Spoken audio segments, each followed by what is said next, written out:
Oh yeah, I was obviously disappointed with the way that we started the game, and it was such an important game for us. We got away to a really slow, sluggish start. So yeah, had a few guys made a bit of a beeline for, I guess, and picked my targets a little bit, you know. But yeah, I probably went a bit over the top, but bit disappointed that I let myself get to that level. But should be a bit calmer in those situations. But yeah, it's one of those ones. Sometimes the anger and the emotion spill over the edge.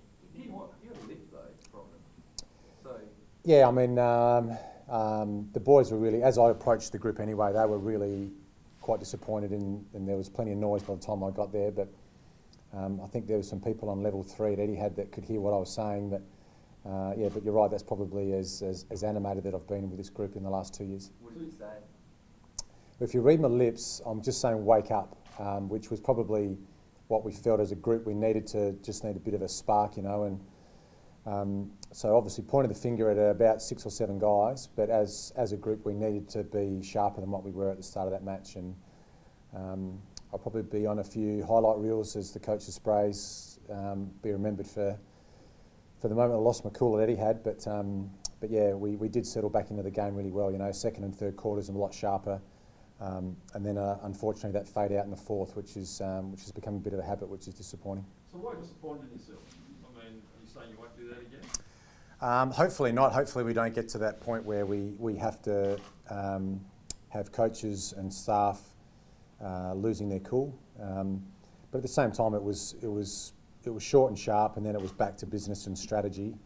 I'm probably not the only coach to have lost his cool early in a game, but yeah, for the remainder of that game. And I think a few of the boys have mentioned to the press this week, you know, even after the game, I was talking like I'm talking now, you know. So we're able to get back down to the normal level of talking strategy instead of looking for the old school way of just yelling abuse at players to try and get a lift from them. But Does that matter occasionally though? Is it like the old school way?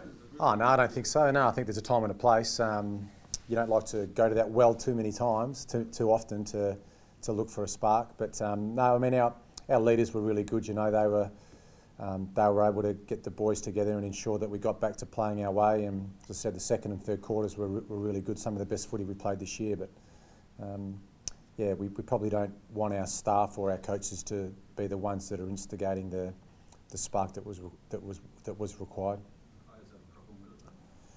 No, we haven't even spoken about it, to be honest. Obviously, I caught up with Trucker, who was the main one that, you know, you guys caught on vision, you know, but he's, I mean, as I said, you've got to pick your targets. He's one of our senior players, our most experienced player.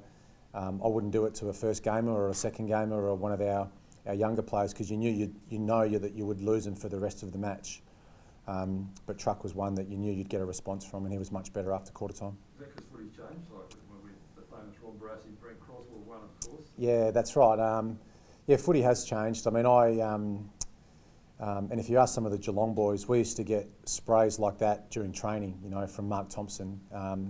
A generation on, you probably have to be a bit more calm and ensure you don't lose your cool too often. But there's been a few sprays like that from me this year at training, but you guys don't get to see them. But yeah, it was a low crowd at Etihad, and you can probably hear what I was saying from, as I said, from most parts of the stadium. How disappointing was, I mean, any hope of a final spurt on the line, and then you have to tell you guys to wake up before the time?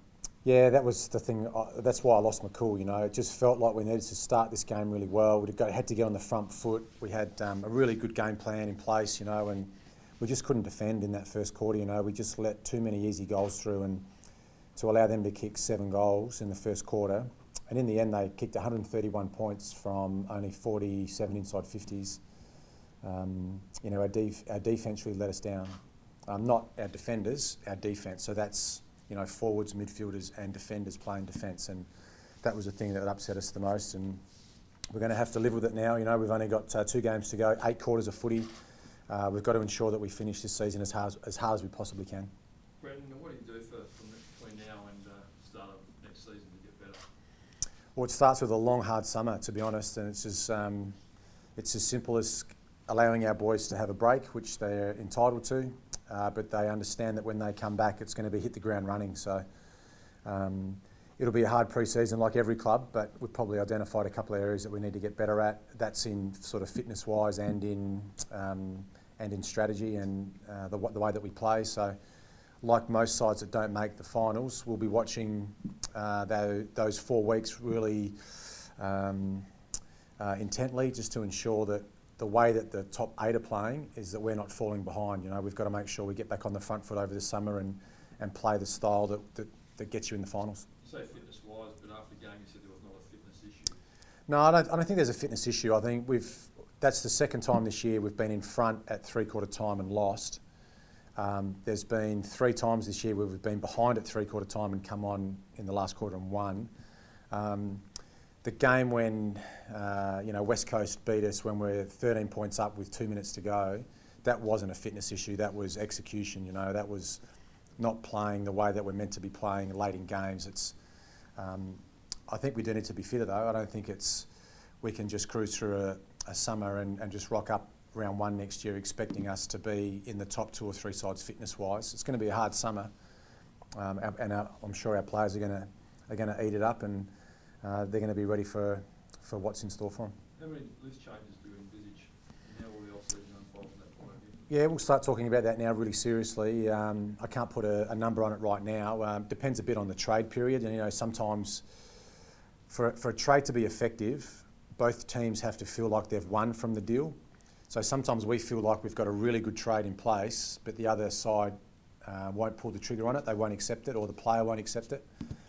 And same thing the other way too. Clubs will approach us and say, this is a really good trade for both teams, but we just think that it's only a win for them and not us. So quite often there'll be a lot of trades come to the table and not get passed. But we might have 2 or 3 trades go through this year, or we might have none. You've got to have both sides feel like they've won from the deal. So it's a bit hard to call how many changes we'll make to our list. We can't trade draft picks because we haven't got any. If we do make trades, it'll be player for player, or actually player for picks. You said Rory Sloane wasn't tradable, which is fair enough the way he's played. Yep. How many non-tradable players do you have? Yeah, it's hard to say. It would be unfair for me to say we would trade this player and not that player, because in this media conference we'll get to a point where we'll have 8 players that are non-tradable, and then you'll say, okay, who's the 9th? And then there's the story. But it makes sense, and that there's some guys that you just know are the heart and soul of your footy club that you wouldn't let them walk out the door for anyone. It's one of those ones where I think David Noble and myself and the rest of our match committee are going to have some really interesting meetings over the next sort of 6 to 8 weeks as we lead through to the trade period. We have to get better. There's going to be ways that we can strengthen our squad.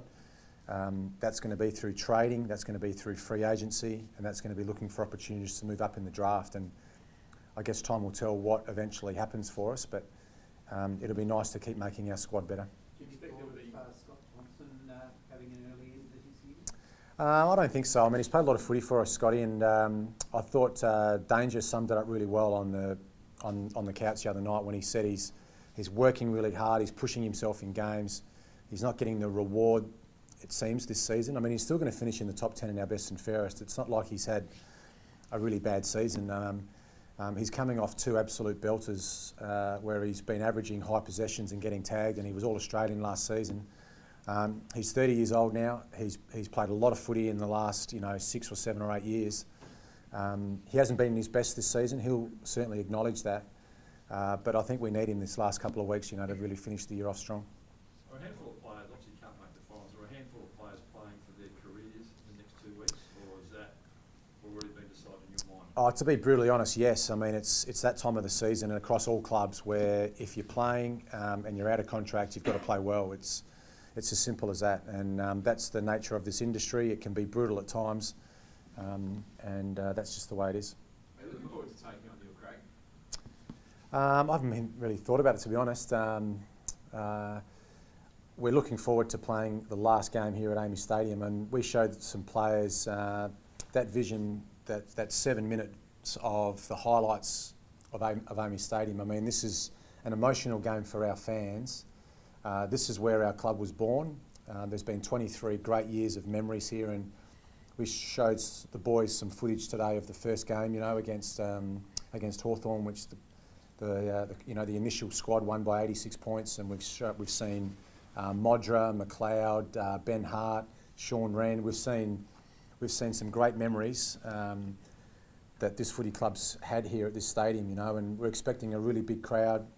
It'll be important for us to finish off with a win, whether it's against Melbourne or Neil Craig or anyone. It's important that we show up on Saturday in the right frame of mind and in the right mood, that we close the chapter on Amy Stadium with a really good win, and that's what's important for us and our squad to finish this campaign off at our stadium really well. How much do you think the players buy into that? It's an interesting one, yeah, because probably only Mark Bickley is the only one involved in our team now who was here on day one and's been through here pretty much the whole journey, you know. But our players certainly respect and appreciate what came before them.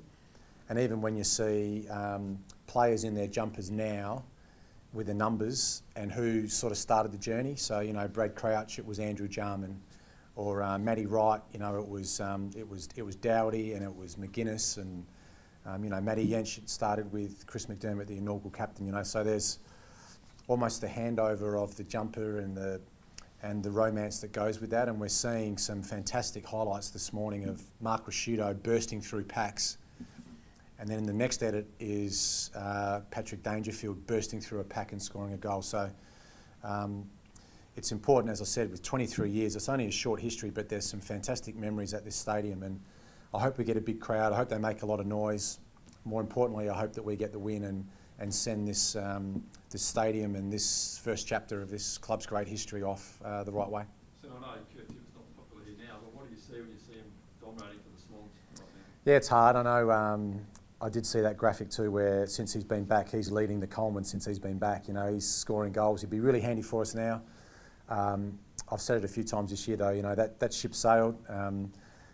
We've got a new look forward line that's been really tested this year with depth. So no Walker, no Jenkins. You know, we've certainly been challenged in that regard. You know, Tom Lynch is leading our goal kicking. At the start of the season, he'd played 8 games or something. You know, so it's important that we understand that. Yeah, we've had some challenges this year. We've had to overcome some pretty difficult challenges, but to the boys' credit, they just keep fighting it out. Are you surprised how well he's performed, mate, in the tough dozen games for them? Yes and no. Yes, because he's going to win our goal kicking, and that's a fantastic achievement. But no, because he's made of the right stuff. You know, he trains harder than anyone. He puts a lot of time and effort into preparing for each game, and you know, we saw the 10 against GWS. I think he's the only player to kick a 10 this year, but it's fantastic to see him get the rewards for all the hard work and all the, I guess, the setbacks that he's had initially in his career. Surprised how well Tippett's gone though for the Swans as well? No, he's a class player. He's got all the talent in the world. He's only going to get better and better, I think, too. And you know, we said that last year. He was still quite raw in his development. He's played 100 games of AFL footy. I won't say that I'm happy to see him play so well. I'd rather that he wouldn't be getting a kick. But yeah, as I said, it's a shame that he's not playing for us, but he's not. That ship sailed. What about Sean McKernan? He's out of contract out of the side. Where's his future at? Well, hopefully here, because I do really rate him. I think he's a great young talent, and there's not too many 198 centimetre key forwards who can go in the ruck, sort of roaming around in free agency or, you know, potentially coming up through the draft either. So he's still a valuable member of our squad. He'll be in the mix to play this week. You know, we've played with one ruck the last couple of weeks, and we've picked sort of running sides, but that might change this week too.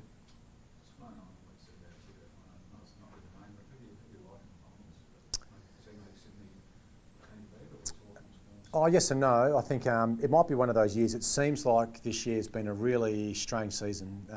There's been so many things go right and wrong for so many clubs.